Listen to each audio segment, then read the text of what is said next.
Hello बच्चों, आप लोग कैसे हैं? उम्मीद करता हूँ कि आप लोग एकदम स्वस्थ होंगे और मस्त होंगे, अपनी तैयारी में जुड़े रहेंगे।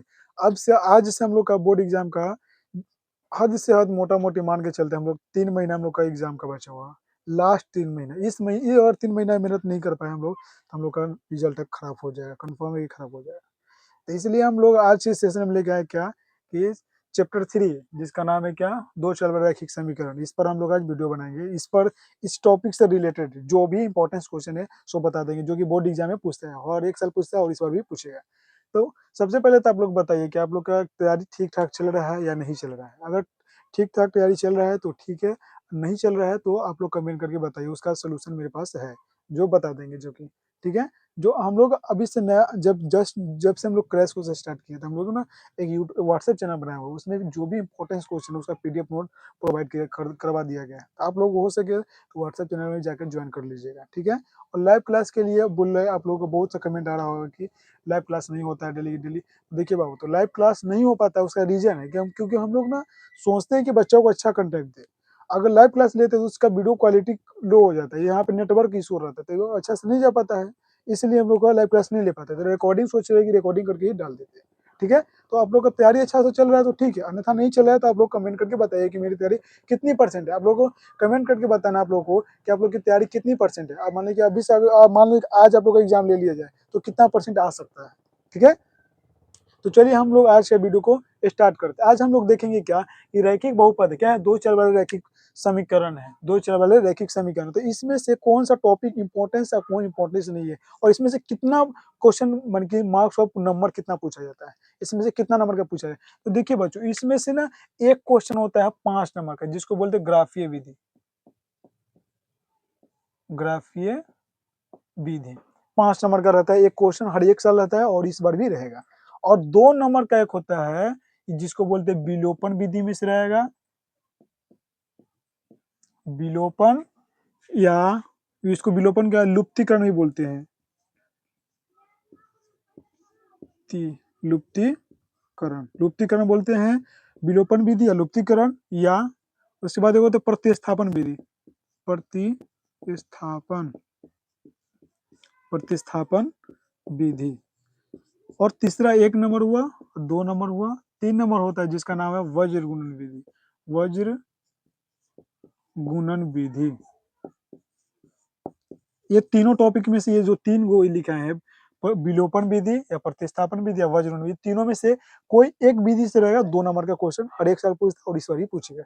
और इसमें से अब वस्तुनिष्ठ प्रश्न है, जो वस्तुनिष्ठ प्रश्न, वस्तुनिष्ठ, वस्तुनिष्ठ प्रश्न, इसमें से हम मोटा मोटी मान के चले हम लोग, यहाँ से 3 से 5 नंबर का पूछा जाता है। वस्तुनिष्ठ प्रश्न में से 3 से 5 नंबर का इसमें से क्वेश्चन पूछा जाता है। अब इसमें से हम टोटल नंबर काउंट कर लेते तो क्या हुआ कि 5 5 10, मान लीजिए इसको 5 लेके चलते, ठीक है, 5, तो 5 5 10 और 10 2 12, यानी कि मोटा मोटी मान के चले तो 10 से 12 नंबर का ये 3 नंबर जो चैप्टर है, उसको अगर हम 3 विधि पढ़ लेते हैं, 4 विधि, ग्राफीय विधि एक, प्रतिस्थापन विधि, वज्रगुणन विधि और विलोपन या लुप्तीकरण विधि, अगर 4 विधि हम पढ़ लेते हैं तो उससे हमारा कितना नंबर बन रहा है, 10 से 12 नंबर बन रहा है। 10 12 नंबर कम नहीं होता है, ये बहुत बड़ा नंबर बता रहा है कि कितना नंबर का क्वेश्चन पूछ रहा है। एक चैप्टर से अगर 10 से 12 क्वेश्चन पूछ रहा है तो समझ रहे हैं ना ये चैप्टर कितना इंपॉर्टेंस है। तो आज हम लोग देखेंगे पार्ट 1 है, इसका पार्ट 1 है। आज हम लोग देखेंगे कि वस्तुनिष्ठ प्रश्न कैसे पूछता है और कैसे पूछने का तरीका है, ठीक है। तो आज की क्लास हम लोग स्टार्ट करते हैं। तो मान लीजिए कि इसको हम रफ करते हैं, तो ऑब्जेक्टिव क्वेश्चन बनाने के लिए हमको ये जो स्ट्रक्चर हमको पता होना चाहिए, ठीक है। तो पहला स्ट्रक्चर, मान लो कि क्वेश्चन कोई दे दिया, ठीक है। क्वेश्चन क्या, 2x + 3y = 9 को, दूसरा इक्वेशन क्या है, 9x - 2y = 6, यानी कि इसमें क्या A1 A2 B1 B2 A1 A2 B2 B1 B2 C1 C2, यानी कि कैसे मान लेंगे कौन A1 है कौन B2 है। तो देखिए इस वाला जो है ये 1 के लिए है, क्या है, 1 के लिए। मान लो कि इसमें 2x है, 2x + 3y = 9 है। तो इसमें क्या हुआ कि A1x plus B1y plus C1 = 0, ये फर्स्ट समीकरण के लिए है। लेकिन सेकंड समीकरण के लिए, मान लो कि ये समीकरण है, क्या है, 9x, 9x - 2y = 6 है। तो इसका व्यापक रूप क्या होगा, मान लीजिए कि A2x plus B two Y plus C2 बराबर में 0। क्या है, फर्स्ट के लिए A1 जो भी है, जो फर्स्ट समीकरण हुआ, A1 का मान है, B1 का मान है और C1 का नाम है। लेकिन जैसे समीकरण 2 में जाते हैं तो वो क्या हो जाता है, 2 बदल जाते हैं नामे से ना, समीकरण 1 और समीकरण 2, तो क्या हो, A2 B2 और C2। ठीक है, तो मान लीजिए कि मैं क्वेश्चन है, इसको ऑब्जेक्टिव क्वेश्चन में दिया कि 2x प्लस 3y बराबर 9, दूसरा समीकरण क्या है, 9x माइनस 2y बराबर 6 का हल क्या है, संगत है या असंगत है, एक हल है या दो हल है या अनेक हल है। तो मान लीजिए स्ट्रक्चर जैसे कि ये है, A1 बटा B2 not equal to B1 बटा B2 अगर आ जाए तो इसको कितना हल होगा, तो इसका हल होगा एक हल होगा, एक हल, इसका एक हल होगा। अगर A1 का मान और B1 का A1 और बटा B2 A2 और बराबर B1 बटा B2 का मान बराबर नहीं है तो उसका हल कितना होगा, एक हल होगा। क्या हल होगा, एक हल होगा। और इसी को बोलेंगे ये क्या है, अविरोधी है, अविरोधी। इसका युग्म कैसा होगा, तो अविरोधी, अविरोधी, अविरोधी जिसको बोलते हैं, और इसका अविरोधी को बोलते हैं संगत, संगत। ठीक है, अविरोधी को बोलेंगे हम लोग संगत। ठीक है, ऐसे दे देगा, मान लीजिए कि A1 बटा A2 not equal to B1 बटा B2, ये क्या हो, इसका कल हलों की संख्या कितना होता है, एक हल होगा। अगर A1 और B2 B1 A1 और A2 और B1 और B2 का मान बराबर नहीं है तो उसका हल एक होगा, और उसका युग्म कैसा होगा, तो अविरोधी होगा, यानी कि संगत होगा। ठीक है, चलिए दूसरा में क्या है, A1 बटा B2 A2 बराबर B1 बटा B2 not equal to C1 बटा C2। अगर A1 A1 और A2 बराबर में B1 बटा B2 not equal to C1 और C2 का मान अगर बराबर नहीं आया तो इसका हल होगा क्या, कोई हल नहीं होगा। इसका कितना हल होगा, कोई हल नहीं होगा, कोई हल नहीं है, कोई हल नहीं है, कोई हल नहीं है।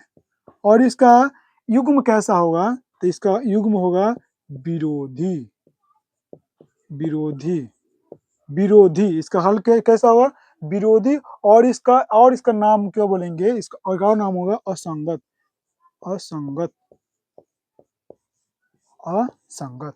उसी तरह 3 नंबर में क्या है, अगर A1 A2 और बराबर B1 बटा B2 बराबर C1 बटा C2, अगर तीनों का मान इक्वल आ गया, बराबर आ गया, तो इसको कितना हल होगा, तो अनगिनत हल होगा। कितना हल होगा, अनगिनत हल होगा। तो यहाँ पे लिख देंगे हलों की संख्या कितना होगा, अनगिनत, अनगिनत,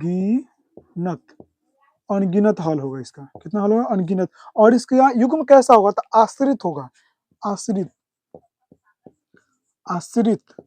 और इसको और बोलेंगे क्या, संगत बोलेंगे, इसको संगत बोलेंगे, इसको क्या बोलेंगे, संगत, यानी कि आश्रित। तो मान लीजिए कि क्वेश्चन है, यहाँ पे क्या है, ये क्वेश्चन है, ये क्वेश्चन है, तो इसको बना के देखते हैं कि संगत है या असंगत। पहले तो आप लोग इसका स्क्रीनशॉट ले लीजिए ताकि अच्छा से समझ में आ जाए। ठीक है, स्क्रीनशॉट ले लीजिए, उसके बाद आगे हम लोग बढ़ते हैं कि इसका एक हल होगा कि दो हल होगा या तीन हल होगा, इसका युग्म कैसा है, ये इसका युग्म विरोधी है कि अविरोधी है कि आश्रित है। ठीक है, तो आप लोग इसका चाहेंगे तो स्क्रीनशॉट ले लीजिए, उसके बाद हम लोग आगे बढ़ते हैं। चलिए, स्क्रीनशॉट आप लोग आई होप ले लिए होंगे। चलिए हम ऊपर से बना के देखते हैं। चलिए,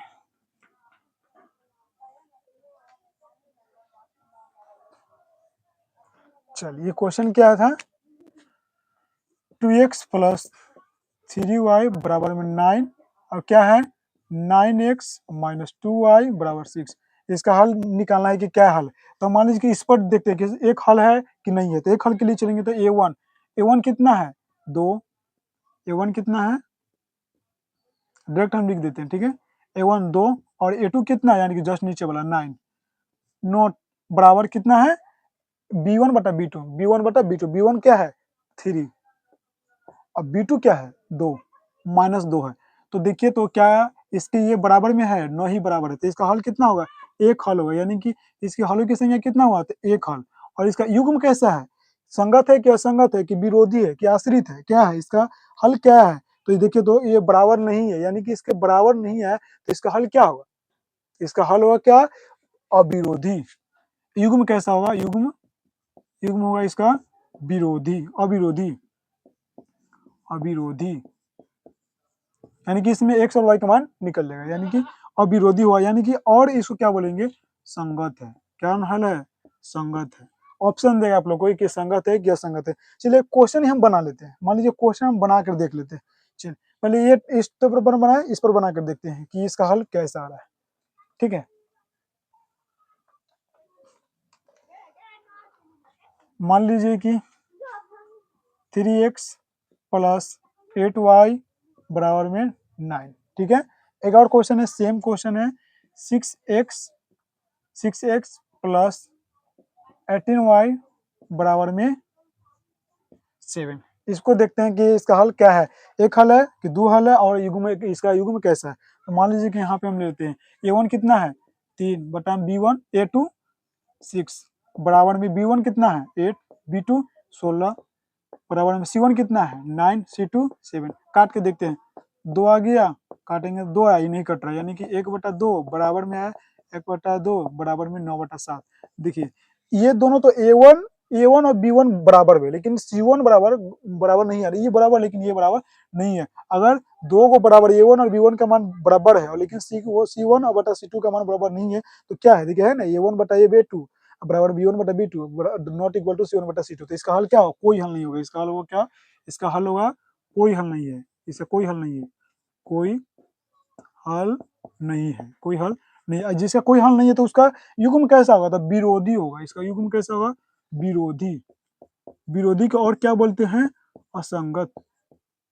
असंगत, ये दूसरा पर भी हम बना के देख लिए, इसका क्या होगा, असंगत। चलिए एक लास्ट है, जो कि हम लास्ट क्वेश्चन है, लास्ट सूत्र है, उसको बना के देखते हैं। ठीक है, चलिए मान लीजिए क्वेश्चन है 2x प्लस 3y बराबर में 4। यहाँ पे है क्या, 4x प्लस 6y बराबर में है 8। ये क्वेश्चन है, तो इसको कैसे बनाएंगे, एक इसका हल, एक हल होगा कि अनेक हल होगा कि कोई हल नहीं होगा, चाहे युग्म कैसा विरोधी है, क्या विरोधी है या आश्रित है। चलिए हम देखते हैं बनाकर। तो पहले ए वन हमको मान पता होना चाहिए, ए वन कितना है 2, ए2 कितना है 4 बराबर में बी वन कितना है 3, बी टू कितना है 6 बराबर में सी वन कितना है 4 और सी2 कितना है 8। काट लेते हैं, 2 काट लेंगे, 2 काट लेंगे, 2 कितना है 1/2 बराबर में 1/2 बराबर में 1/2, यानी कि तीनों का मान सेम है, सेम है। तो ए वन और बी वन और सी2 सी वन का मान सेम है अगर, तो उसका हल क्या होगा, आश्रित हो। और हलों की संख्या कितना होता है, इसका हल, हलों की संख्या कितना होगी, हलों की संख्या, हलों की संख्या, हलों की संख्या होगा इसका अनगिनत होगा, अनगिनत, अनगिनत हल होगा। और इसका युग्म कैसा होगा, युग्म, इसका युग्म कैसा होगा, युग्म इसका होगा कैसा होगा, आश्रित। क्या होगा, आश्रित, आश्रित और संगत, आश्रित और संगत। इसका हल क्या, ऐसे युग्म कैसे आश्रित और संगत, हल के संग कितना होगा अनगिनत। तो इस पर हम तीनों पर जो तीनों सूत्र था, ये बहुत सूत्र है, ये पता होगा तो आप लोगों का ऑब्जेक्टिव क्वेश्चन बनेगा। इससे जो 4 से 5 नंबर का ऑब्जेक्टिव क्वेश्चन पूछता है, इससे बन जाएगा। अगर ये 3 गो सूत्र याद कर लेते हैं, आपको 4 से 5 नंबर का ऑब्जेक्टिव क्वेश्चन बन रहा है। तो 3 गो सूत्र याद करके हमको 4 से 5 नंबर का बन रहा है, तो क्यों नहीं याद कर ले हम लोग इसको। तो ये तीनों आप लोगों को याद कर लेना। ठीक है, आगे हम देखते हैं इस पर एक क्वेश्चन हम बना करके देखते हैं कि कैसा क्वेश्चन कैसे पूछता है। ठीक है, क्वेश्चन हम लोग एक लेके चलते हैं इसको ऑप्शन के साथ में। चलिए